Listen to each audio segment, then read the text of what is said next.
Assalamualaikum warahmatullahi wabarakatuh. Perkenalkan, nama saya Cut Naila Husin, NIM 2137028. Perkenalkan, nama saya Effendi Rahayu, NIM 2137032. Perkenalkan, nama saya Mera Patricia, NIM 2137076. Baiklah, di sini kami akan menjelaskan sedikit materi tentang ancaman keamanan dan kejahatan siber. Pengertian siber. Secara umum yang dimaksud dengan pengertian siber dalam Kamus Bahasa Inggris berarti dunia maya atau dunia internet, yang penyebutannya dalam bahasa Indonesia disebut dengan siber. Secara umum, pengertian siberkrim adalah aktivitas kejahatan dengan komputer atau jaringan komputer menjadi alat, sasaran, atau tempat terjadinya kejahatan. Adapun jenis-jenis kejahatan siber adalah 1. Memalsukan akun Facebook seseorang. 2. Fenomena ransomware WannaCry. 3. Meretas keamanan. 4. Mencuri berbagai akun sosial media. 5. Memanipulasi data yang ada. 6. Menyebarkan virus dan mengendalikan perangkat seseorang. Pengertian cybersecurity. Menurut Cisco, cybersecurity adalah proses perlindungan data, sistem, jaringan, dan program dari ancaman serangan digital. Sedangkan secara umum, pengertian dari cybersecurity adalah tindakan yang pengguna lakukan untuk melindungi sistem komputer dari serangan atau akses ilegal. Mengenal konsep cybersecurity, konsep cybersecurity mengacu pada 3 poin yang terkenal dengan sebutan CAI Triad. 3 poin tersebut adalah confidentiality atau kekerasan, integrity atau integritas, dan availability atau ketersediaan informasi. Selanjutnya, CIA Triad menjadi model keamanan yang dikembangkan untuk membantu manusia dalam memikirkan berbagai faktor keamanan dalam teknologi informasi. 3 jenis ancaman cybersecurity. Yang pertama, cyberteroris. Cyberteroris adalah upaya mengancam, memprovokasi, atau mengintimidasi melalui sistem komputer. Ancaman ini sangat serius dan berbahaya karena bisa memicu kepanikan, kerusakan, dan ketakutan dalam skala besar. Yang kedua, cybercrime. Cybercrime adalah tindak kejahatan cyber yang menyasar sistem komputer. Attacker bisa melakukannya dengan akses ilegal, transmisi data, atau manipulasi data. Untuk tujuan tertentu, motif dari ancaman ini adalah untuk menciptakan gangguan dan mencari keuntungan finansial. Yang ketiga, cyber attack. Berbeda dengan ancaman siber yang bisa menyasar siapa saja, target cyber attack kerap melibatkan kepentingan politik. Pelaku akan mengumpulkan informasi, melakukan pencurian data, hingga mengambil alih sistem milik target.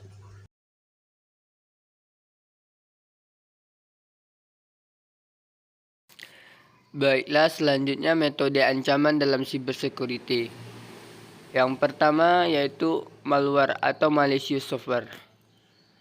Malicious software alias malware adalah salah satu ancaman siber yang paling sering terjadi. Malware menyerang perangkat lunak dan merusak sistem komputer pengguna. Dalam prakteknya, malware sering menyebar melalui lampiran email atau undangan dari situs tidak aman. Selanjutnya yaitu phishing. Salah satu jenis kejahatan siber yang cukup populer. Dalam metode ini, attacker melakukan penipuan untuk mengelabui target dengan cara mencuri akun dan data pribadi target. Phishing biasanya banyak dilakukan via email dengan berpura-pura menjadi perusahaan atau brand yang sah dan memancing korban untuk memberikan informasi sensitif.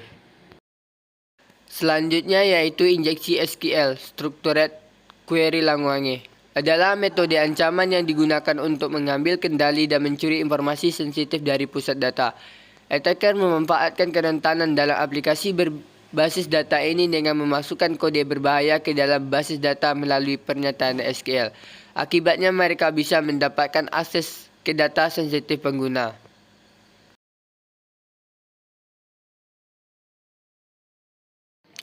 Selanjutnya ada man in the middle attack, yaitu berbentuk penyadapan atau pencegatan komunikasi antar dua individu untuk mencuri informasi secara diam-diam.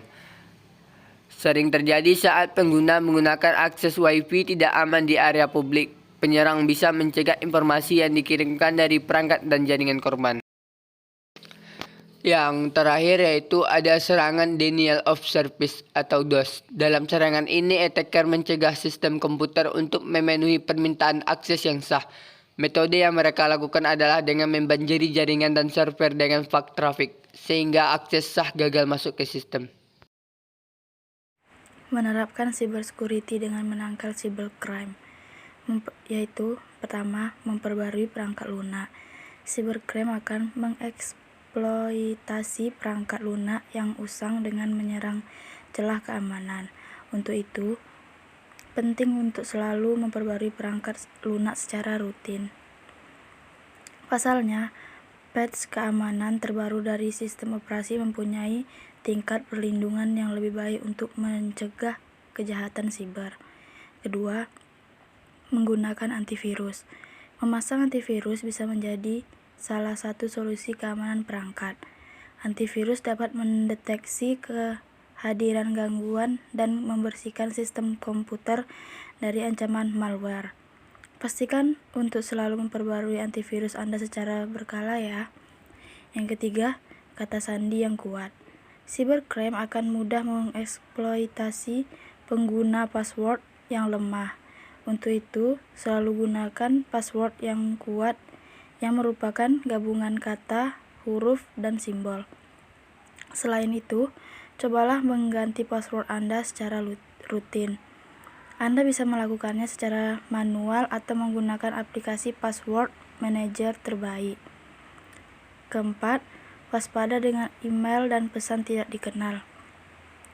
Malware sering disisipkan melalui lampiran email.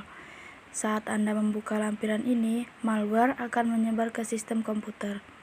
Selain lampiran, malware juga kerap dilakukan lewat tautan. Biasanya, pelaku akan menggoda Anda dengan iming-iming hadiah agar mengakses tautan yang mereka kirim. Untuk itu, waspadalah selalu saat membuka email dari pengirim yang tidak Anda kenal. Berhati-hatilah juga untuk tidak membuka sembarangan link yang ada di email.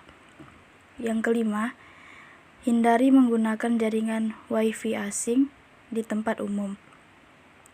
Jaringan Wi-Fi asing rentan dengan serangan evil twin atau man in the middle. Jika Anda berniat menggunakan jaringan Wi-Fi di tempat umum, pastikan Anda mengetahui kredibilitas dari jaringan tersebut. Manfaat menerapkan cybersecurity dalam bisnis. Pertama, memastikan keamanan informasi pribadi. Manfaat utama dari cybersecurity atau keamanan cyber tentu saja menjaga informasi pribadi, terutama di era digital seperti ini. Informasi pribadi merupakan sesuatu rawan disalahgunakan. Informasi ilegal ini bisa digunakan untuk berbagai motif, mulai dari melakukan tindakan atas nama orang tersebut hingga pemerasan di korban. Saat ada penyusup yang berhasil mengambil data pelanggan, misalnya, data tersebut bisa merupakan penjual beli di pasar gelap. Yang kedua, produktivitas terjaga. Komputer yang terinfeksi virus akan menghambat kinerja dan produktivitas seseorang.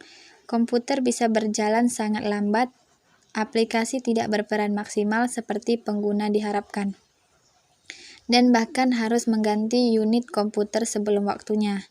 Dengan menerapkan cybersecurity, komputer menjadi lebih sehat dan karyawan bisa bekerja dengan produktif dan aman. Ketiga, memastikan website selalu bisa diakses. Dalam dunia digital, memastikan website selalu bisa diakses adalah hal yang vital.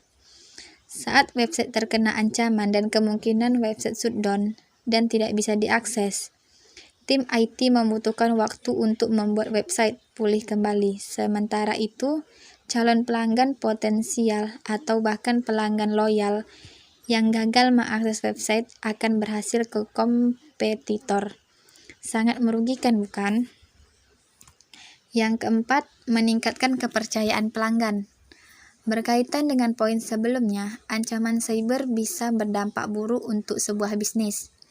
Sebaliknya, saat berhasil menjamin keabsahan cyber dan semua sistem bekerja seperti seharusnya, maka pelanggan akan percaya dengan kredibilitas bisnis Anda. Sistem yang aman dan kredibel akan membuat pelanggan tidak ragu untuk melakukan transaksi di situs web Anda.